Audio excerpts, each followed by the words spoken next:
Okay, so we are going to visit the Digital Virtual Manipulatives website, and we're going to do numbers and operations pre. And my standard is for math 2nd grade, and it states that students will acquire number sense with whole numbers and fractions and perform operations with whole numbers. And then one of the indicators for this standard is that they will represent whole numbers in groups of hundreds, tens, and ones.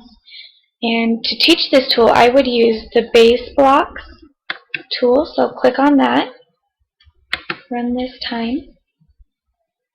And the reason I would use this tool instead of handing the actual blocks to the students is because oftentimes they're going to want to play and mess around with the blocks, build structures instead of really doing the math with it.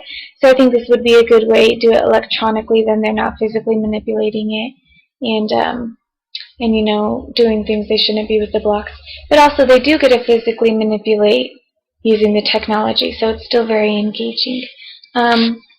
Ideally, to use this tool, I would have maybe it as a center that the students could just rotate and do different problems in a center, or do it whole class with like a smart board and call students up to do certain problems, and you know, the other kids can give a thumbs up or a thumbs down according to if they think the student is right. But with this tool, you can do show a problem, and then it tells you right here to show 5 using the blocks. So I'll click 1, and over here it will show you the number that matches the block value. So if I accidentally hit this one, oops, it went up to 11, so now I know I need to clear because I have too much. So I like that it's showing the number with the blocks, and that's helpful for students to make that connection. So we'll go ahead and do this problem. Oh yay, 5. So next problem. And it gradually will go up in difficulty. So there's 8.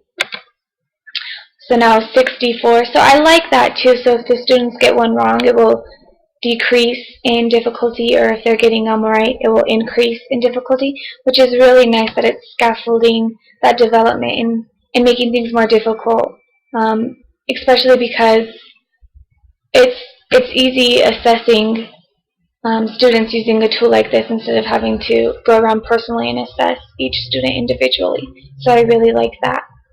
And yeah, ideally this tool would be used in a center, so all the students could do it themselves, or in a whole group setting, individual students manipulating it, and other students giving a thumbs up, thumbs down to see if they're right. And that's that.